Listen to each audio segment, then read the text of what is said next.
ఇప్పుడు సైన్స్కు స్వామికి ఏం తేడా లేదు, సైన్సు స్వామి అంతా ఒకటి అని చెప్పి మీరు చెప్తున్నారు. అట్లే మనకి దగ్గరలో శ్రీహరికోట అంతరిక్ష ప్రయోగశాల ఉంది. అక్కడ ప్రతిసారి రాకెట్ ప్రయోగించినప్పుడు సైంటిస్టులు వచ్చి ఇక్కడ స్వామివారి దగ్గర ఆ రాకెట్ నమూనాలు పెట్టి ఆశీస్సులు తీసుకొని పోతుంటారు. అంటే దీన్ని కొంతమంది రకరకాలుగా అనుకోవచ్చు.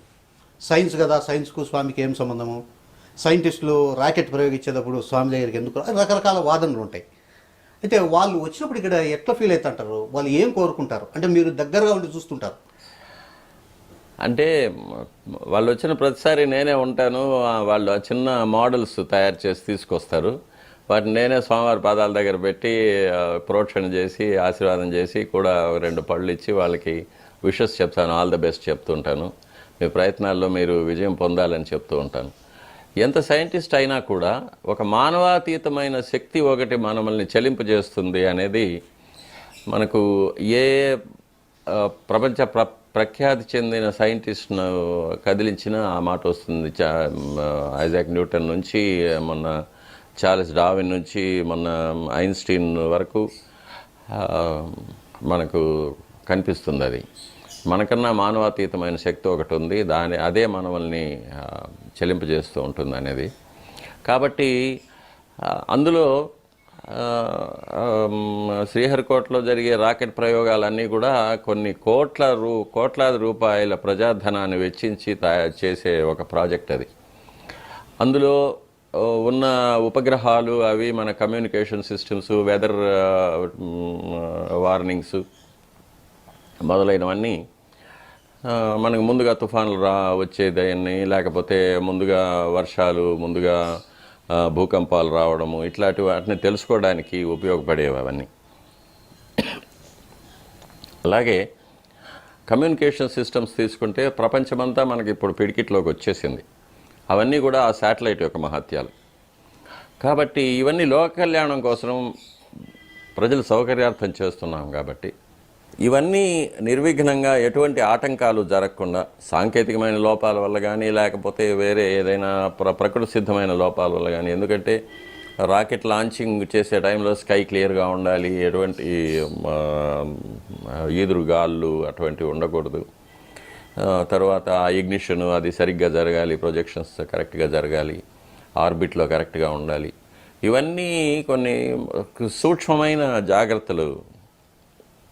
ఒక అతి చిన్న సాంకేతిక లోపం కూడా మొత్తం ప్రాజెక్టును దెబ్బతీసే ప్రమాదం ఉంటుంది. కాబట్టి అంత కష్టతరమైన ఒక ప్రయోగం కాబట్టి దానికి స్వామివారి యొక్క అనుగ్రహం కూడా ఉండాలి. మనకు మానవాతీతమైన ఒక శక్తి మనల్ని కాపాడుతుందనే నమ్మకం ఉంది. కాబట్టి స్వామివారి యొక్క దివ్యమైన అనుగ్రహం వల్ల ఇది సాంకేతిక లోపాలు లేకుండా బాగా జరగాలి, లోక కళ్యాణం జరగాలి, ఇది అందరికీ ఉపయోగపడాలి అనే ఒక సత్సంకల్పంతో స్వామివారి దగ్గరికి తీసుకొని వస్తూ ఉంటారు. స్వామి అనుగ్రహం దయాలేంది రాకెట్ లాంచింగ్లు కూడా కొద్దిగా ఇబ్బందులు అవుతాయని చెప్పి ఓవరాల్గా మీరు చెప్పదలుచుకోండి. స్వామి అనుగ్రహం అయితే ఉండాలి, ఏ దానికైనా కూడా ఉండాలి. అది మనం most of the scientists are Hindus.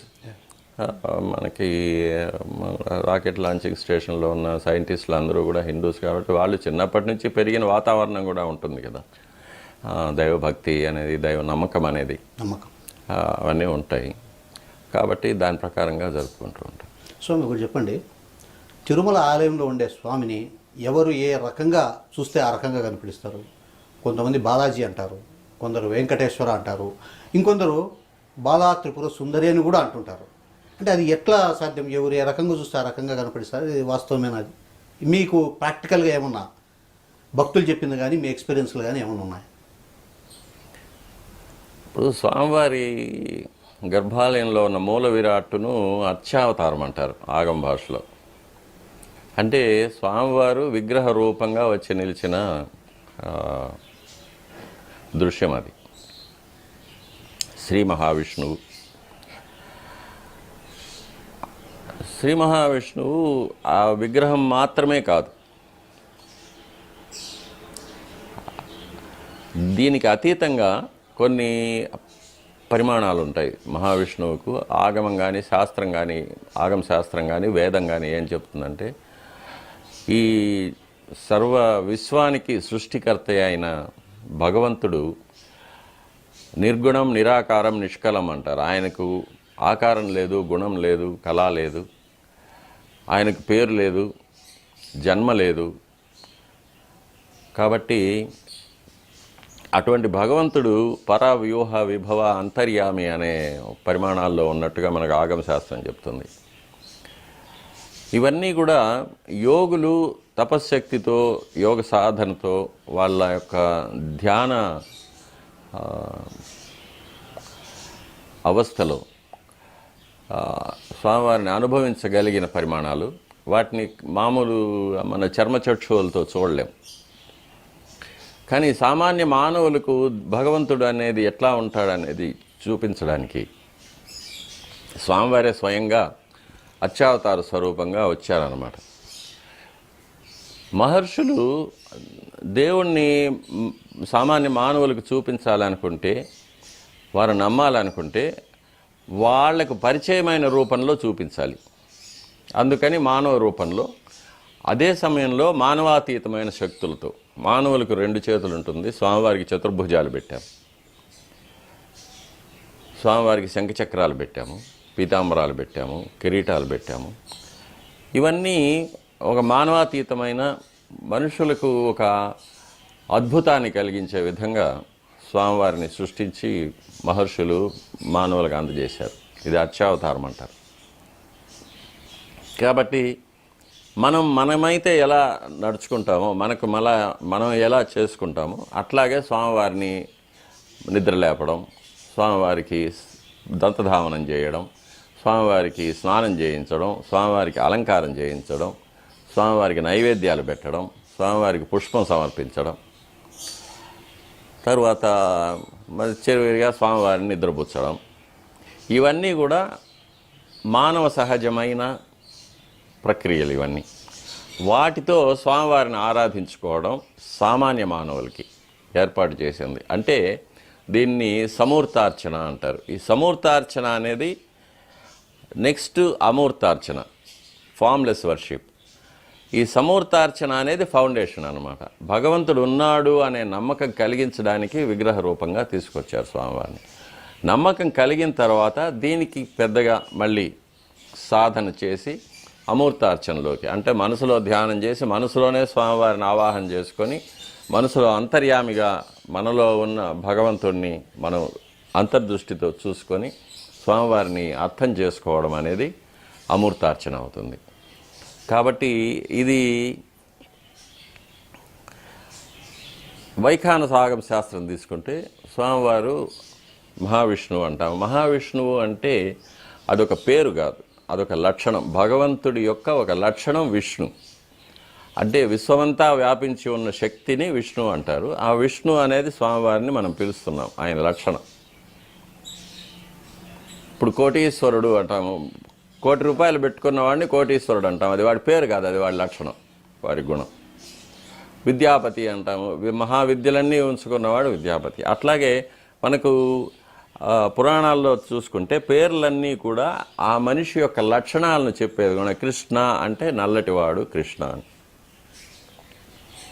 Arjuna అంటే తెల్లగా, అర్జున వృక్షం అంటే కరక్కాయ చెట్టు తెల్లగా ఉంటుంది కాబట్టి తెల్లగా అర్జున వృక్షంలాగా ఉండేవాడు కాబట్టి అర్జునుడు అని పేరు.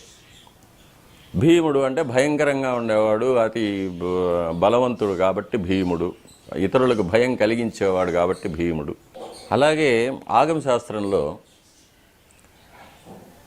విశేషంగా చెప్పబడిన ఒక సత్యం ఏంటంటే, మూల విరాట్టు ఉదయం సమయంలో బాలావస్థలో ఉంటారు, మధ్యాహ్నం యవ్వనంలో ఉంటారు, సాయంకాలం వృద్ధాప్యంలో ఉంటారు అని. ఉదయం పూట స్వామివారిని దర్శనం చేసుకుంటే భక్తులకు ఒక దేహ కాంతి, శక్తి, మంచి విద్య అలవడుతుందని. మధ్యాహ్నం పూట దర్శనం చేసుకుంటే యవ్వనంలో కావలసిన పుష్టి, ఒక వర్చస్సు, మంచి నడవడిక కలుగుతుందని. రాత్రిపూట దర్శనం చేసుకుంటే భక్తులకు ఒక వైరాగ్యం, ఆధ్యాత్మిక చింతన, సద్బుద్ధి, సద్గతి అవన్నీ కలుగుతాయనేది ఆగమశాస్త్రంలో చెప్పబడిన సత్యాలు ఇవన్నీ. అలాగే స్వామివారికి కూడా ఆ భావాలు స్వామివారి ముఖబింబంలో మారుతూ ఉంటాయనేది కూడా. అది maybe purely reflection of your own thoughts. మన మనసులో ఉన్న భావాలే స్వామివారి ముఖం మీద కనిపిస్తాయనేది కూడా ఒక సత్యం. అది సొంత అనుభవం కూడా. చాలామంది భక్తులు కూడా అలాగే అనుకుంటారు.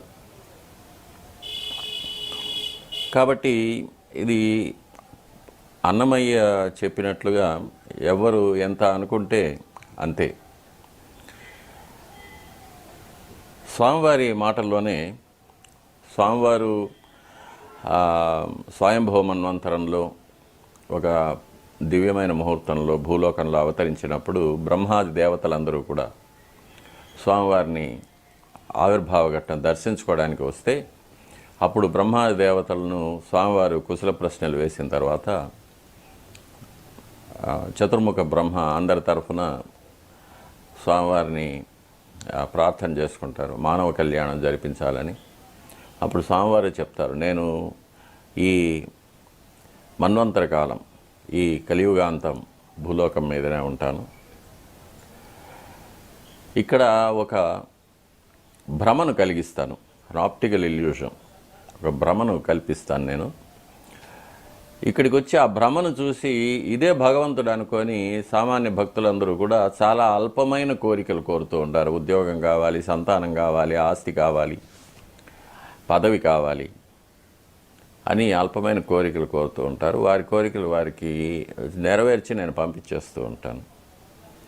కానీ కొన్ని కోట్ల మందిలో ఒకడు వస్తాడు, ఒక భక్తుడు వచ్చి నువ్వే కావాలి అంటాడు.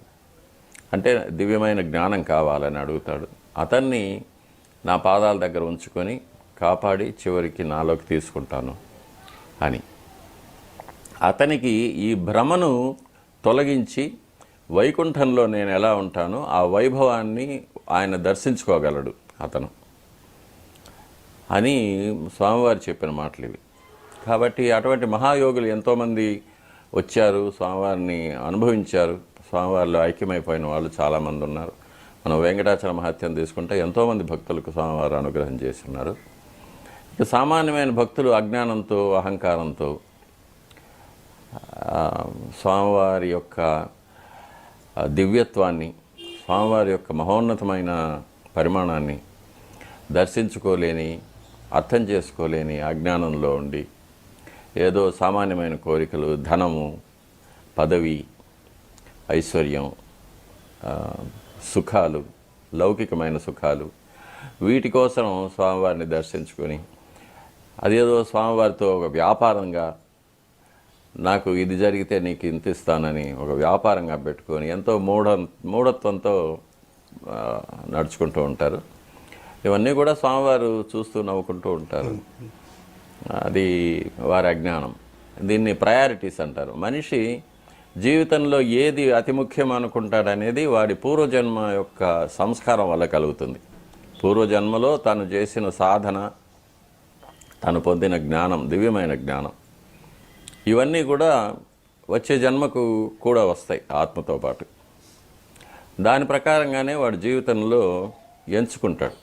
నాకు ఇటువంటి ఉద్యోగం కావాలి, నాకు ధనమే ప్రధానం, పదవే ప్రధానం, ఆస్తులే ప్రధానం, లేక లౌకికమైన సుఖాలే ప్రధానం, ఇలా ఎంచుకుంటారు. కొంతమంది మహాయోగులు ఆ పూర్వజన్మ సంస్కారం వల్ల నాకు స్వామివారి దయ ఉంటే చాలు, ఇంక నాకేది అక్కర్లేదు, ఈ లౌకికమైన ఇవన్నీ కూడా ఈరోజు ఉండి రేపు పోయేవి. ఇవన్నీ సిరితా వచ్చిన వచ్చును నారికేళ సలిలము భంగిని. డబ్బులు వచ్చేది తెలీదు, పోయేది తెలీదు, అది శాశ్వతమేం కాదు. మొన్న మనం అమెరికాలోని ఒక అత్యంత ధనవంతుడైన ఒక పారిశ్రామికవేత్త స్టీవ్ జాబ్స్, తను ఒక విపరీతమైన వ్యాధి వల్ల హాస్పిటల్లో ఉండి చనిపోయాడు.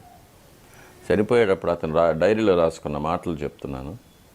నాకు కొన్ని వేల కోట్ల ధనం ఉన్నా కూడా నన్ను కాపాడలేకపోయింది, నాకు ప్రాణదానం చేయలేకపోయింది, నాకు ఆరోగ్యం ఇవ్వలేకపోయింది.